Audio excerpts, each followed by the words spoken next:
Hello everyone. तो चलिए बात कर लेते हैं कैम्पकॉन स्पेशलिटी केमिकल लिमिटेड की।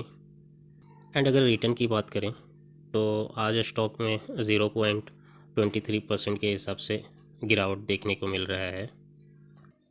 एंड अगर 6 मंथ के रिटर्न की बात करें तो कंपनी ने 6 महीने में जो रिटर्न बना के दिया है वो 6.49% के हिसाब से।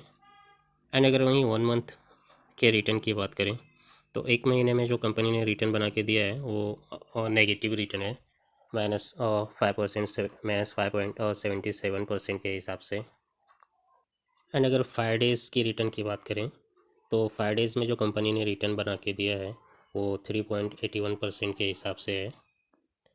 एंड अगर 1 ईयर की बात करें तो 1 साल में भी नेगेटिव रिटर्न देखने को मिलेगा, -34.52% के हिसाब से। अगर 1 साल के चार्ट पैटर्न की बात करें तो यहाँ पे कंपनी में लगातार गिरावट ही बनता हुआ दिख रहा है। हालांकि 29 मार्च 2023 की बात करें तो यहाँ पे जो एक गिरावट था उसके बाद जो है एक अच्छा खासा कंपनी में मूवमेंट भी देखने को मिला, तेज़ी बनता हुआ नज़र आया। एंड अगर इस तेज़ी की बात करें तो फ़िलहाल जो है कंपनी ने एक यहाँ भी अच्छा खासा रिटर्न बना के देते हुए नज़र आया है, और 27-28% का कंपनी ने यहाँ पे भी रिटर्न बना के दिया है। एंड अगर इस रिटर्न की बात करें तो ये रिटर्न 2 महीने के अंदर ही कंपनी ने बना के दे दिया था। उसके बाद कंसोलिडेशन चलता रहा एंड फिर से एक बाउंस बैक देखने को मिला था। एंड यहाँ पे भी कंपनी ने एक अच्छा खासा रिटर्न बना के दिया है। एंड अगर इस रिटर्न की बात करें तो यहाँ पे भी 23-24% का कंपनी ने रिटर्न बना के दे दिया है, और जो कि 1 महीने के अंदर ही 23-24% का रिटर्न बना के दे दिया था कंपनी ने। एंड अगर 5 ईयर की बात करें तो 5 साल में भी आपको एक बड़े लेवल पे नेगेटिव रिटर्न देखने को मिलेगा। 5 साल का जो रिटर्न है कंपनी का वो -52% के हिसाब से है। यानी कंपनी जो है लगातार गिरते ही जा रही है। कंपनी जो है अब सही परफॉर्म करते हुए नज़र नहीं आ रही है। एंड अगर वहीं 5 साल के चार्ट की बात करें तो इस 5 साल के ड्यूरेशन में हालांकि कंपनी में उछाल देखने को मिले हैं, कहीं कहीं उछाल देखने को मिल जाएगा। एंड अगर उस उछाल की बात करें तो यहाँ पे रिटर्न बनते हुए नज़र आए हैं। जैसे एक अच्छा खासा उछाल कंपनी में यहाँ देखने को मिला था। एंड यहाँ इस रिटर्न की बात करें तो यहाँ पे भी कुछ 69-70% का रिटर्न कंपनी ने दिया था। इस उछाल के बाद भी यहाँ पे रिटर्न बनता हुआ नज़र आया था। एंड अगर इस टाइम ऑरिजन की बात करें तो आप देख ही सकते हैं कुछ 2-3 महीने के अंदर ये 69-70% के हिसाब से कंपनी ने रिटर्न बना के दे दिया था।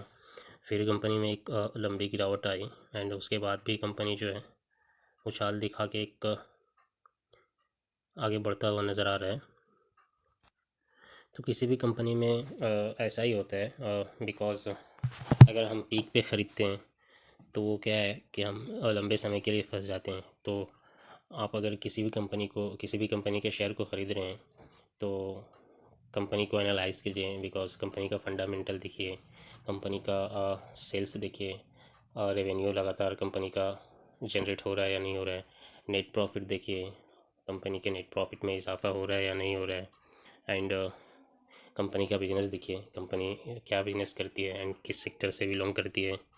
एंड कोशिश कीजिए थोड़ी थोड़ी क्वांटिटी ख़रीदने का, ना कि हम बिल्कुल पीक पे जाएं और वहाँ पे जो भी अमाउंट है वहाँ पे एक अपने सारे पैसे को वहाँ पे लगा दें, बड़ा अमाउंट वहाँ पे लगा दें एंड उसके बाद हम 1-1.5 साल के लिए फिर फंस जाएं। तो ऐसा नहीं होता है। कोई भी कंपनी को ख़रीदिए तो एनालाइज़ के बाद थोड़ा वेट कीजिए, उसमें गिरावट होने दीजिए। बिकॉज़ कितनी भी मजबूत कंपनी रहता है, कितना भी फंडामेंटल कंपनी का मजबूत हो, कितना भी अच्छा बिजनेस हो, और सारी कंपनियों का शेयर गिरता ही है। और गिरने के एक कारण नहीं रहते, गिरने के 2-3 अनेकों कारण रहते हैं। कभी प्रॉफिट बुकिंग की वजह से शेयर गिरता है, कभी क्या है सही परफॉर्म नहीं कर पाती है, कभी सेल्स डाउन चलते रहता है। तो कोशिश कीजिए कंपनी का जो भी शेयर ख़रीद रहे हैं आप तो उसको थोड़ी थोड़ी क्वांटिटी ख़रीदिए। एंड अच्छे खासे गिरावट के बाद ख़रीदेंगे तो एक अच्छा खासा बेनिफिट मिलेगा, एक अच्छा खासा रिटर्न बनता हुआ नज़र आएगा। एंड थोड़ा थोड़ा क्वांटिटी ख़रीदिए, पहले 10 क्वांटिटी ख़रीदिए, फिर 5 ऐड कीजिए, फिर 10 ऐड कीजिए, तो किसी भी शेयर में ऐसा काम करेंगे तो लॉन्ग टर्म पर्पज़ से आपको बेनिफिट ही होएगा, नुकसान देखने को नहीं मिलेगा।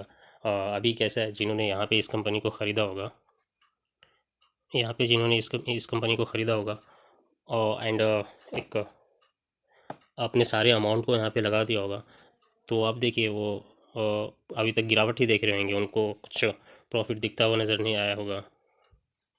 तो किसी भी कंपनी में गिरावट होने दें, वेट एंड वॉच करें एंड थोड़ी थोड़ी क्वांटिटी में ख़रीदें।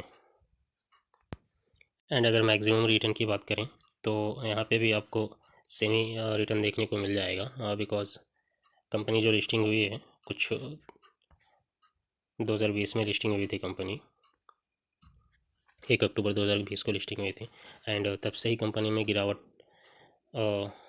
का दौर देखने को मिला है, तब से कंपनी में गिरावट बना हुआ है। हालांकि बीच में कहीं कहीं कंपनी जो है बाउंस बैक करती हुई नज़र आई थी एंड उसके बाद लगातार कंपनी में हर बाउंस बैक के साथ एक गिरावट देखने को मिल रहा है, लगातार गिरावट बनता ही रहा है। तो चलिए एक बार हम लोग कंपनी का फंडामेंटल भी देख लेते हैं, कंपनी का फंडामेंटल कैसा है। तो कंपनी जो है एक स्पेशल केमिकल बनाती हुई नज़र आती है एंड कंपनी का जो स्पेशल केमिकल है वो फार्मास्यूटिकल्स एंड इनऑर्गेनिक चीज़ों में यूज़ किया जाता है। एंड अगर बात करें मार्केट कैप की, तो कंपनी का जो मार्केट कैप है वो 1021 करोड़ के हिसाब से है। वहीं करंट प्राइस की बात करें तो 279 करोड़ का कंपनी का करंट प्राइस है एंड लो की बात करें तो 52 वीक जो लो बनाया था कंपनी ने वो 221 रुपये का बनाया था, जबकि हाई जो बनाया था वो 442 रुपये का बनाया था। वहीं प्राइस टू अर्निंग रेशियो की बात करें तो 28.7 के हिसाब से प्राइस टू अर्निंग रेशियो देखने को मिल जाएगा। एंड अगर बुक वैल्यू की बात करें तो 125 का बुक वैल्यू देखने को मिल जाएगा। वहीं डिविडेंड यील्ड की बात करें तो 1.44% के हिसाब से कंपनी डिविडेंड भी देती हुई नज़र आती है, जबकि रिटर्न ऑन कैपिटल एम्प्लॉयड की बात करें तो 15.4% के हिसाब से मिल जाएगा, जो कि ठीक ही ठाक है, एक डिसेंट बोल सकते हैं। वही रिटर्न ऑन कैपिटल भी आपको सेम पैटर्न में देखने को मिल जाएगा 12.5% के हिसाब से। एंड अगर फेस वैल्यू की बात करें तो कंपनी का जो फेस वैल्यू है वो 10 का है। इन फ्यूचर कंपनी स्प्लिट भी देती हुई नज़र आएगी। एंड अगर क्वार्टरली रिजल्ट पे नज़र डालते हैं तो कंपनी का जो सेल्स है वो उसमें आपको यहाँ पे एक पॉजिटिव साइन है, जो कि सेल्स में इम्प्रूवमेंट देखने को मिल रहा है। क्वार्टर ऑन क्वार्टर बेसिस पे कंपनी जो है परफॉर्म करती हुई नज़र आ रही है। एंड फ़िलहाल जो है कंपनी का सेल्स है, अगर हम लास्ट के 2-3 क्वार्टर की बात करें तो दिसंबर 2022 में 76.47 करोड़ के हिसाब से था, जबकि मार्च 2023 में 79.008 करोड़ के हिसाब से है। एंड फ़िलहाल जो है जून के क्वार्टर में वो 79.33 करोड़ के हिसाब से है। वहीं कंपनी जो है एक्सपेंसेस भी करती हुई नज़र आती है, सेल्स के अकॉर्डिंग कंपनी एक्सपेंसेस भी करती हुई नज़र आती है, जो कि फ़िलहाल 71.62% के हिसाब से है। एंड अगर ऑपरेटिंग प्रॉफिट या ऑपरेटिंग प्रॉफिट मार्जिन की बात करें तो यहाँ पे फ़िलहाल जो आपको अगर लास्ट के 2-3 क्वार्टर की बात करें तो फ़िलहाल यहाँ पे डिक्लाइन होता हुआ दिखेगा, बिकॉज जून 2023 में 7.71% के हिसाब से ऑपरेटिंग प्रॉफिट है। वहीं मार्जिन में भी आपको डिक्लाइन होता हुआ थोड़ा बहुत नज़र आएगा, 9.72% के हिसाब से मार्जिन है। एंड नेट प्रॉफिट की बात करें तो नेट प्रॉफिट में भी हालांकि कहीं कहीं अच्छे खासे नेट प्रॉफिट होते हुए दिखे हैं, कंपनी अच्छा खासा परफॉर्म करती हुई नज़र आई है। नेट प्रॉफिट भी अगर लास्ट के 2-3 क्वार्टर की बात करें तो यहाँ पे जनरेट होता हुआ अच्छे खासे वॉल्यूम के साथ जनरेट होता हुआ दिखा है 11.36 करोड़ के हिसाब से, उसके बाद 10.47 करोड़ के हिसाब से। एंड फिलहाल जो एक डिक्लाइन होता हुआ दिख रहा है यहाँ भी नेट प्रॉफिट में 5.91 करोड़ के हिसाब से है। एंड अगर ईयर ऑन ईयर बेसिस पे सेल्स की या एक्सपेंसेस की बात करें तो यहाँ पे एक अच्छा खासा इम्प्रूवमेंट देखने को मिल जाएगा, बिकॉज कंपनी जो है साल दर साल अच्छे खासे रेवेन्यू जनरेट करती हुई नज़र आ रही है। मार्च 2021 में कंपनी जो रेवेन्यू जनरेट की थी वो 243 करोड़ के हिसाब से की थी, जबकि 2022 में 257 करोड़ के हिसाब से था। एंड 2023 की बात करें तो बढ़कर 303 करोड़ के हिसाब से है। वहीं फ़िलहाल जो है 293 करोड़ के हिसाब से है।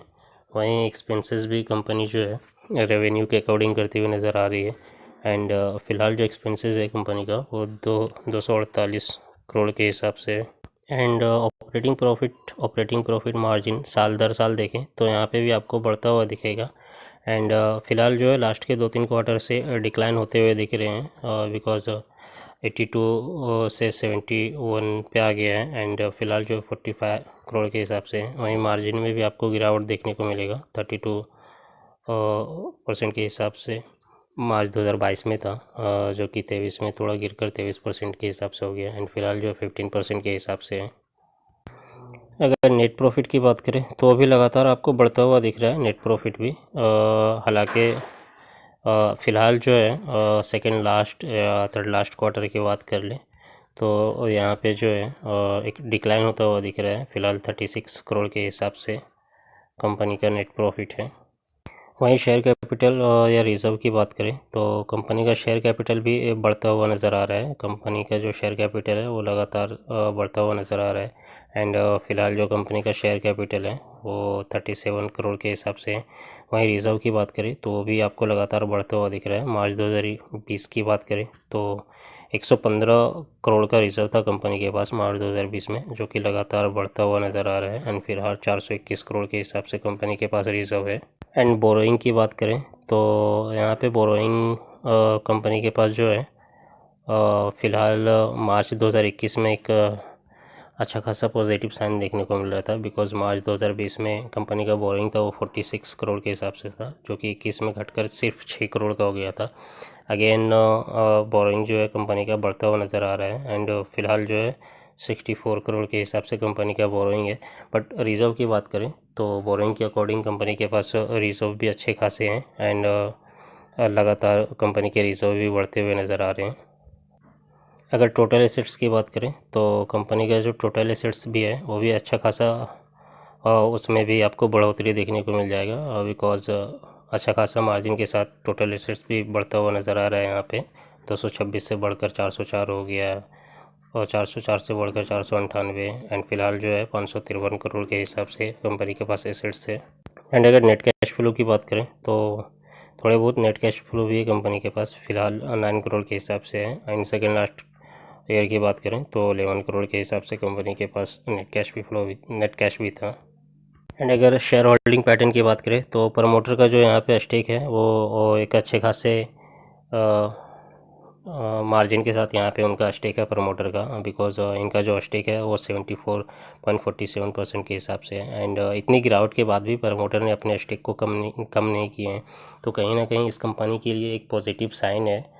एंड अगर एफ की बात करें तो यहाँ पे एफ ने अपने स्टेक को कम करते हुए दिखे हैं, बिकॉज एफ ने यहाँ पे अपने स्टेक को कम किए हैं लगातार। एंड वहीं डी की बात करें तो डी ने भी अपने स्टेक को कम किए हैं, बिकॉज डी का जो स्टेक 2020 की बात करें तो 8% 9% के हिसाब से स्टेक हुआ करता था, जो कि फ़िलहाल इनका स्टेक है वो 0.27% के हिसाब से है।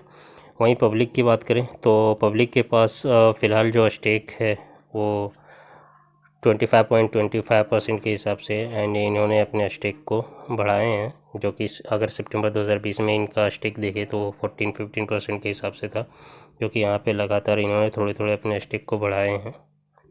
तो ये था कंपनी का फंडामेंटल कंपनी के जो इतने खास है नहीं, बट कंपनी जो एक उसमें एक सुधार देखने को मिल रहा है।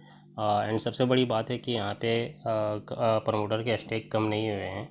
एंड थोड़े थोड़े अब कंपनी में जो है सुधार देखने को मिल रहा है। एंड कंपनी के अगर बिज़नेस की बात करें तो बिज़नेस भी सही है कंपनी का, ठीक ही ठाक है। तो नज़र बना के रखें। एंड अगर जिन्होंने आईपीओ के समय से लिस्टिंग के समय जिनको आईपीओ लिस्टिंग हुआ था, जिन्होंने लिस्टिंग के समय से बने हुए हैं तो ऑब्वियसली बने ही रहे हैं, बिकॉज अब थोड़े बहुत उसमें हलचल देखने को मिल रहा है। फंडामेंटल में थोड़े बहुत सुधार देखने को मिल रहा है। और जो नए हैं वो फ़िलहाल रुक जाएं, वो अभी एंट्री नहीं लेंगे, वही बेटर है, बिकॉज अभी थोड़ा बहुत इसमें चेंजेस देखने को मिल रहा है। थोड़ा वेट एंड वॉच कर लें। एंड अगर वीडियो पसंद आया हो तो वीडियो को लाइक शेयर एंड सब्सक्राइब करें, और ताकि डेली बेसिस पे नोटिफिकेशन आपको मिलता रहे।